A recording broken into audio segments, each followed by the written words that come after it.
Hallelujah. स्वागत है आप सबका मेरी भविष्यवाणियों की पुस्तक में। तो आइए हम आज के पवित्र वचन को पढ़ेंगे जो कि परमेश्वर के दास प्रेरित अंकुर यूसुफ नरुला जी के द्वारा लिखा गया है। भरमाए न जाएं, जैसा कि न्यायियों की पुस्तक अध्याय 16 उसकी 6 आयत में लिखा है। तब दलीला ने शिमशोन से कहा, मुझे बता दे कि तेरे बड़े बल का भेद क्या है और किस रीति से कोई तुझे बांधकर दबा रख सके। मेरे प्रियो, परमेश्वर ने हर एक व्यक्ति को किसी खास काम करने के लिए चुना है। जब वो व्यक्ति उस काम को पूरा करने के लिए परमेश्वर की हजूरी में बना रहता है, तब शैतान उसको भरमाने के लिए उसके पास आता है।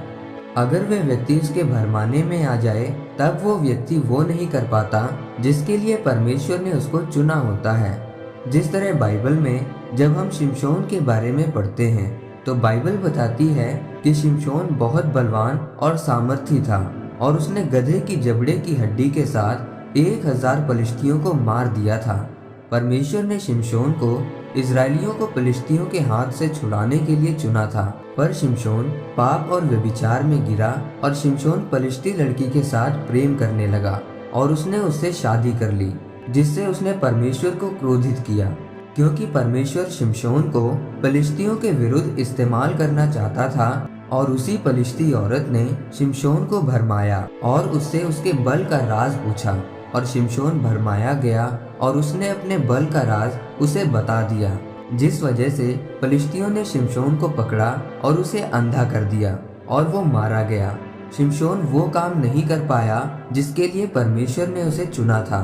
मेरे प्रियो, बाइबल बताती है कि आदम और हवा को परमेश्वर ने अपनी महिमा के लिए और परमेश्वर की हजूरी में बने रहने के लिए उत्पन्न किया था।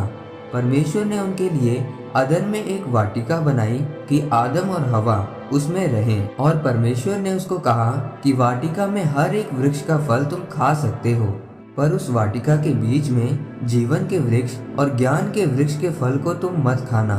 पर बाइबल बताती है कि हवा शैतान के द्वारा भरमाई गई। जब हवा को शैतान ने भरमाया था तो ये उसकी हवा के साथ पहली मुलाकात नहीं थी। शैतान रोज आकर हवा से बात करता था। वो अंत में भरमाई गई। हवा जब भरमाई गई तब उसने उस ज्ञान के वृक्ष के फल को खा लिया था और उसने वो फल आदम को भी खाने के लिए दिया, जिससे परमेश्वर क्रोधित हुआ। फिर परमेश्वर ने आदम और हवा को अदन की वाटिका से बाहर निकाल दिया और वो परमेश्वर से दूर हो गए।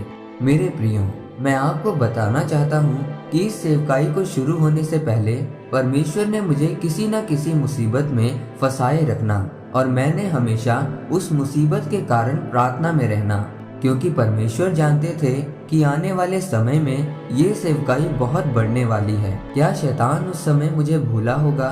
नहीं, शैतान ने उस समय अपना पूरा जोर लगाया होगा, लेकिन परमेश्वर की हजूरी में ज्यादा से ज्यादा समय बिताने के कारण मुझे भरमाने नहीं पाया और मैं उसके द्वारा भरमाया नहीं गया। उसका नतीजा आप रोज देख रहे हैं कि किस तरह परमेश्वर मुझे अपने कामों के लिए इस्तेमाल कर रहा है और मैं अद्भुत रीति से आशीषित हूँ। याद रखें, शैतान सोया नहीं है, वो जाग रहा है। वो जानता है कि लोगों को कैसे भरमाया जा सकता है। इसीलिए वो लोग जो परमेश्वर की हजूरी में नहीं रहते, प्रार्थना नहीं करते, ऐसे लोग शैतान के द्वारा भरमाए जाते हैं, जिससे फिर वो लोग वो नहीं कर पाते जिसके लिए परमेश्वर ने उन्हें चुना है। इसलिए मेरे प्रियो, ज्यादा से ज्यादा समय प्रार्थना में परमेश्वर की हजूरी में बिताएं, ताकि जब शैतान आपको भरमाने के लिए आए तब आप भरमाए न जाएं और आप वो काम कर सकें जिसके लिए परमेश्वर ने आपको चुना है। इस वचन के द्वारा परमेश्वर आपको आशीषित करे। आमीन।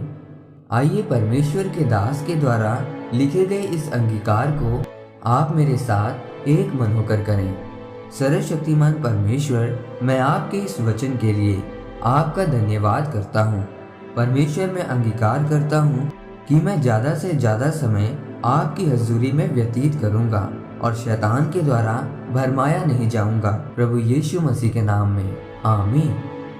परमेश्वर आप सबको आज के वचन के ऊपर मनन करने के द्वारा आशीषित करे। आमीन।